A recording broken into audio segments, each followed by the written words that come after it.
So let's talk about racism. So was your church a black church or mixed race, mixed church, or what was it? When I Your was Adventist when I church. was growing up, our church was mainly black. Yeah, Okay. we're in the I'm in the northwest, so it's mainly black with a few white people scattered in. So you kind of just you just kind of mix and get on with it. Yeah. But where I live is or where the church is very white. Yeah. So you've got so when I went to school, I was one of the only black children in the school. Wow. Right? So that was all right. You know, you kind of work with it. Da, da, da, da, da. Yes, people were racist, but not all the time. When we were young, it wasn't too bad. It wasn't really until I got to senior school Yeah. where it was a bit more toxic. But the good Yeah. thing about it was, for some strange reason, people thought because I was black that I was dead hard, as they would say up here. They thought that I was really, if there was a fight, I would win, basically. So I never got troubled by anybody because they Oh just, man, I wish people thought about that yeah, about black people yeah, here. they just thought that I would annihilate them. So I never had any trouble in that sense. I remember one day, and I don't remember what the argument was. There was an argument between me and this boy, and this boy, I think he called me a black bitch. Yeah. I remember saying to him, right, we're having an argument about this. I can't remember what the argument was about. We're having an argument about this, but you're choosing to see my colour and use Yeah. my colour against me. And I Yeah. remember really standing up to him, and all he kept saying to me, "You're a black bitch, you're black." That's all he could say. And I Yeah. just kept saying, "No, we're having an argument about this, and all you can see is my colour." Instead of arguing, but about what we're arguing about, you're just using my colour against me. So I Yeah. remember quite um incensed by the fact that he couldn't argue properly. Yeah. You know, he'd gone to my colour instead of arguing Yeah. his. And I think also because when you're in church, another thing about church is Sabbath school. What's Sabbath school all about? Especially when you become an adult, it's all about arguing and keeping to a point, isn't it? So I knew how to argue. So I was incensed that this boy wouldn't argue with me. Instead, Yeah. just you know, Yeah. used the card, right? Yeah. Off he went. So because he couldn't win this argument. Yeah. I And think well, go, no, I was gonna say Sabbath school is about winning arguments. At least they prepared us for something. exactly. That's what I'm saying. I can't fault church. Church has given me so much, like I said, because I was allowed to do more or less anything in church, because Yeah. of that, I was Yeah. able, I mean, I've retrained, I don't know how many times I've retrained, but I started off, my degree was in textiles and fashion. Then I came out of textiles and fashion. I came did the degree, and of course, no jobs. I did get a job eventually, but that didn't last very long. And because we're up in the northwest, all the jobs kept going down to the south, and it kept going abroad. So we were being made redundant over and over again at different places. So I retrained again and became a teacher. So I loved it. I enjoyed it, but again, I was at a disadvantage that I couldn't get a proper job, so I was doing supply teaching, and we all know what young people think about supply teachers. You're rubbish. So Yeah. again, battling. And what do they use when they can't win an argument? Your colour. They will call you something regarding your colour, and then walk into a classroom, and the staff themselves look at you and think, well, you look about 12 and you're black, so I don't Yeah. think you're good. So I render Yeah. you at advantage because already made a decision about who you are. So you Yeah. battle them, you're battling the kids. Yeah. So you can spend all day battling with the kids and then with the staff. Not everywhere. Some places were brilliant. I mean, I got well out of it. I started off going all over the place the first year. By the second year, I was in established schools, and I would go to those schools, you know, on Mhm. for. I mean, how long did I teach for? think I was doing about 10 years. I was at the same schools, just Yeah. that I had a full-time contract. I was Yeah. there because they got to know me, knew that what I could do, Yeah. and they let me do what I do best. They just, okay, this is your classroom, off you go. So I did Yeah. well out of it, but I had to prove myself the first year. Yeah. Once I proved myself, they listened, they understood, they tried to help, they did whatever they could to help me. So I did really well out of that. But I wouldn't have been able to be the teacher that I was if I hadn't had. Without the Sabbath school. You got Sabbath school, I was teaching children's Sabbath school. Yeah. I was doing adults, I was doing AYS, I was AYS leader for many years. Yeah. So where you have to be, quick on the ball, thinking up different things to keep people interested in thinking. Yeah. I cannot fault church. A lot of who I am is Yeah. because of church, Yeah. but I hear I fault you. church for the trauma that it caused Yeah. me. Yeah.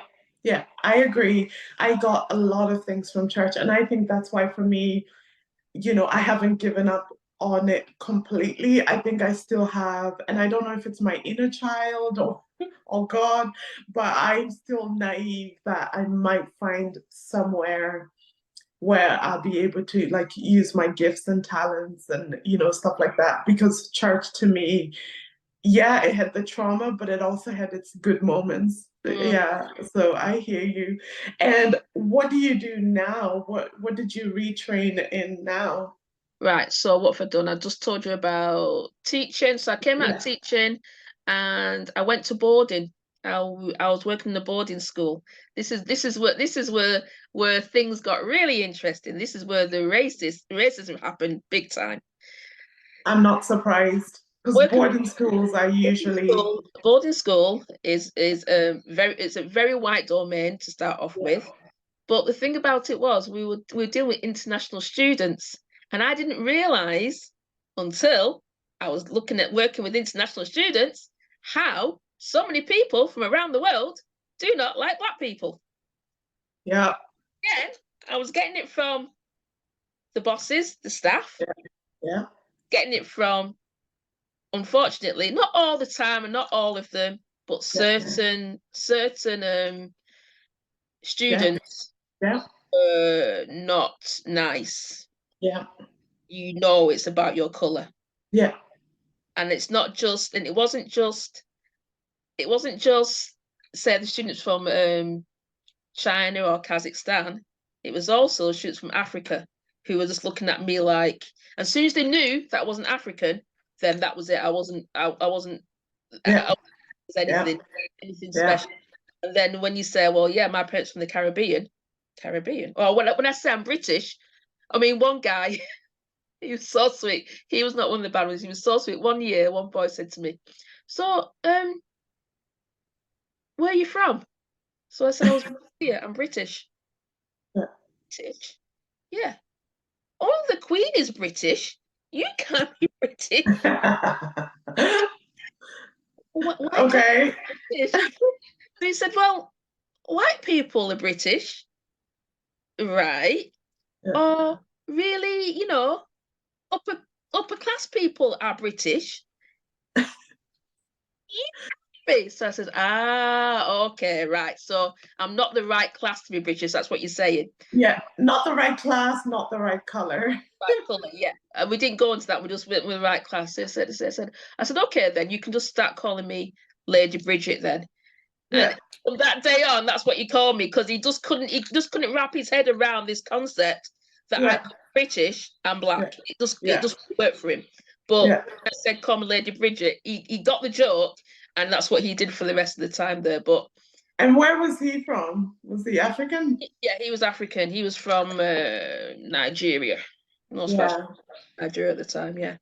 yeah. But also, I'm not surprised with international students, because for some reason, I was saying this to my husband this morning, um, like I don't like I don't know who. I guess I do know who. Somebody went around and spread these lies Mm, about Black people mm, all over the world. And the media also picked it up. And you have all these stereotypes in all these movies of Black people. So mm, when people meet us, they just have these preconceived ideas Mm, on what black means, or mm, we're poor, we're uneducated, we can't string sentences together, mhm. that kind of thing. Yeah. We're violent, we're angry. And so stuff like that, that has caused a lot of damage. But also, when I was in America, I realized that Africans and even Caribbean people were very horrible to African Americans. Mm, And I I was so confused. I was like, but we're all black, because a lot of the Africans would say things like African Americans are lazy, or, just really horrible things that I mm, was just like, do you not understand the trauma they've gone through? And then you come into this country, you're seen as an exotic black person. mm, You're more accepted than they are. And mm. I had so many arguments with so many like African people, and they just couldn't see it. And yeah, but anyway, that's just my little, I don't get it. I just wish everybody just saw and was like, oh, we have something in common. Let's try and, you But that, know, but that's the thing though. We have got so much in common, and yeah, we've all got a Okay, so people from the Caribbean, people from South America, anywhere where there was slavery, yes, we've got a common bond because we've come from slavery. yeah, But people in Africa have colonialism. they've had the colonialism, which is okay. You didn't have the chattel slavery, but it wasn't a bed of roses. But it was, you were our brothers, our nieces, our nephews. Do Yeah, you know what I mean? yeah, When I had that realization that my ancestors, some of my ancestors sold their own kind for, and it wasn't just always sold. So I'm not putting yeah, this on black people. This was a white people thing. yeah, um, you know, when it hit me that we have that deep connection of we lost people, loss is mm, always traumatic. So we're connected with the slavery as well, not just colonialism. But I think we forgot, because we were left on our land. We still had some of our identity yeah, intact. yeah. And so we didn't lose our names, we didn't lose our language.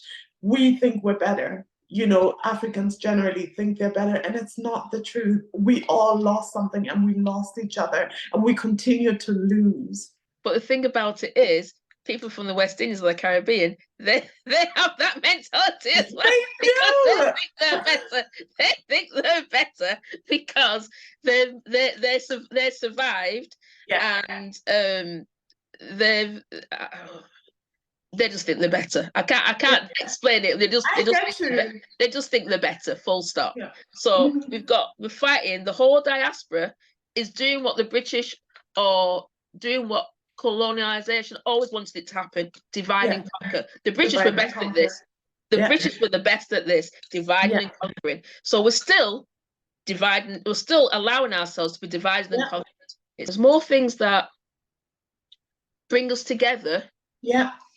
than divide us, I agree. but we choose to see the things that divide us. Yeah. I agree. And that's what I really love about social media. I'm able to connect with Black people from everywhere all Mm, the time. And that was actually, I'm grateful that I came to Ireland. Dublin has people from everywhere. mm, And my church was a very diverse church, very Black, Asian. Um, Actually, the white population in our church was very low. And I remember at one point there were over 30 countries represented in my church in Ranelagh in Dublin, mm. and just meeting all these people of color from everywhere, just like, how could you not embrace it? Like, Mm. the food is so good, like the potluck. That's another thing I love about church. The potlucks were always lit. The only problem was, the vegetarians were like, we're not supposed to serve meat. And then the Oh, meat eaters are like, it's not a big deal. Like, it's the right meat. yeah. Um, but yeah, I think that really, really helped me to see other Black people and other people of color. And then America really opened my eyes. Um, to just like how much we have in common. Mm, And and African Americans, the ones I was with anyway, were very kind of pro-black, any black. And then they really wanted to connect to Africa. mm, They wanted to connect to Africa, connect to the roots. So because I was Kenyan, it was like, oh my God, let's connect, let's talk about this. And I think there's only power mm. when we connect, when we Yeah. support each other. And I think racism, it wouldn't eradicate racism because, but they would know that they can't just mess with us all the time. Do you know what I mean? I think, Well, yeah. If we all stuck together, if yeah, we all worked together and stuck together, that we yeah, would they wouldn't be able to do that yeah, anymore. yeah, But because still, we're more in number. yeah. Our spending power is more. Yeah, I But agree. but white supremacy has done such a job on us, on all of us, because we all have moments where we where we say something or we comment about something that we shouldn't be talking about, or Yeah. you know what I mean? We all have something which we Mhm. say or do which just divides us even further. I mean, Yeah. this whole situation in Niger, where I'm thinking, please, everybody, just stick with them. Just they've done a great thing. Please just stick with them. Don't let France get away with it again. Mhm. But I'm afraid France is going to get away with it again. Again, again, as they always do. Mm, Yeah, it's not right. Uh, I one know. day, we've talked about a lot. So just going back to the church, what would you say to someone who's kind of leaving or deconstructing? What would your advice be for them? Oh, what I learned to do, and I think I learned to do that more when I left church, was trust my instincts.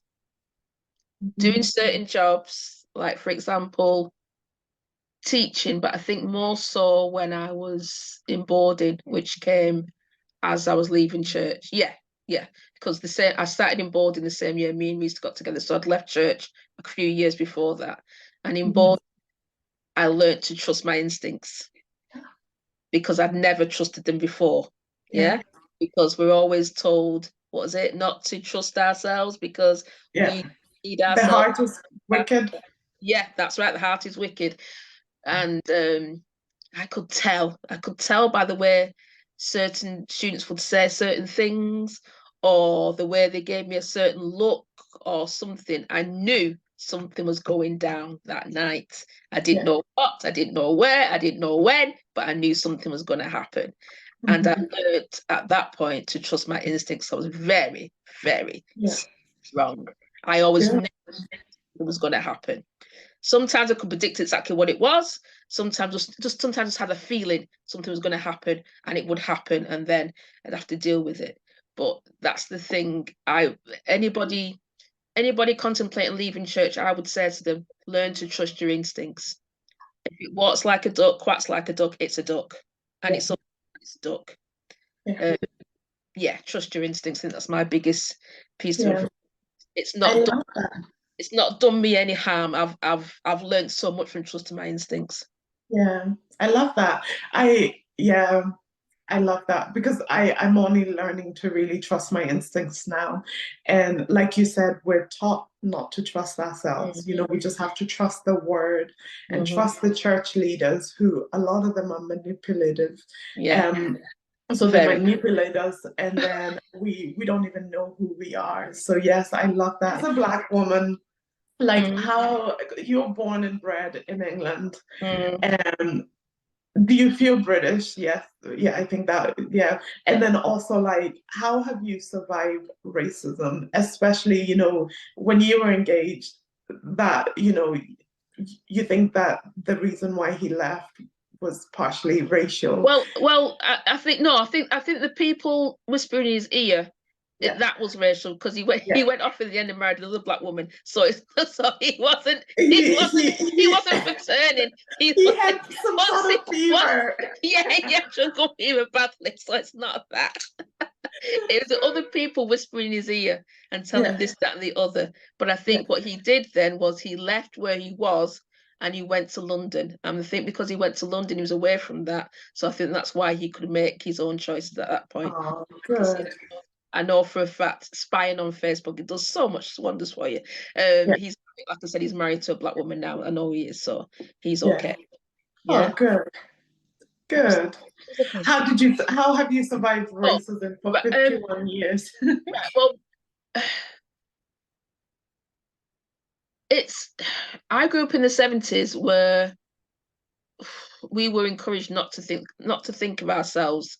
Even our parents said weird stuff like, you're too English. And we're like, what? You didn't want anybody to tell you that you were too English. Being too English meant it was a derogatory term. It meant that, you you were not good. It's not good to be English. Yeah. So you never quite know where you fit in because you at school, although yes, you're British, they always want to take you back to being from the West Indies, the Caribbean, but you don't know anything about that. Yes, I've heard stories about it because your parents and their friends are always talking about it and they're always reminiscing about this place, but I don't know this place. So I can't be West Indian because I don't come from there. I'm very British. Then you eventually get to go to the West Indies. So go to West Indies and I'm thinking, yeah, I'm home. This is where I'm going to belong at last because I didn't feel like I belonged in England. So go to West Indies, go to Barbados, get off the plane. And then me and my sister-in-law at the time got on the wrong bus, going the wrong way. And suddenly I became very British. Excuse me, can you tell me how to get to? At this point, this woman's put her basket in my lap. And I'm thinking, why she put her basket in my lap? Not realizing if the person is standing, if you're next to them, whatever they have in their hand, you carry on your lap because you're sat down.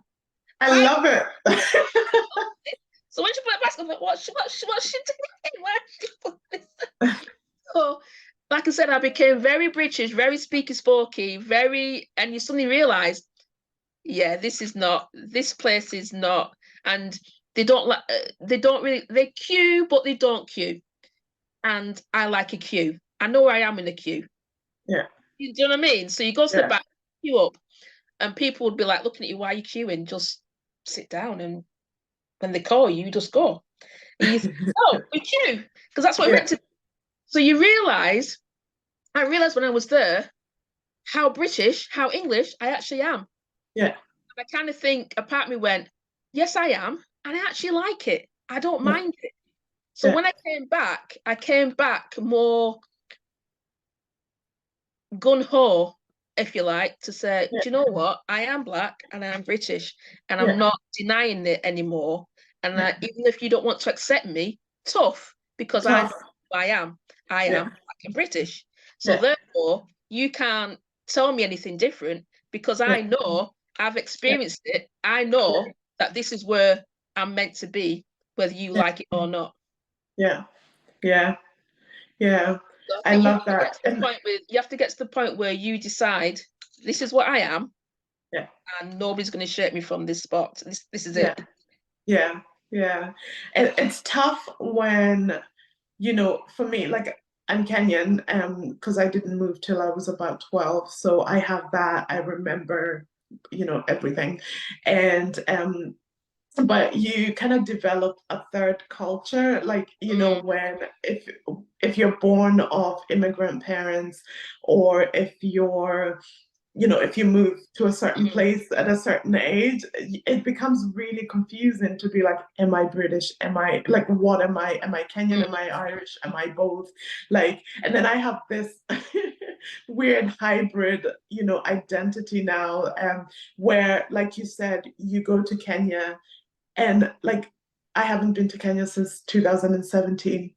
But when I was in Kenya, I was just like, wow, I love this. But I also missed Ireland, mm.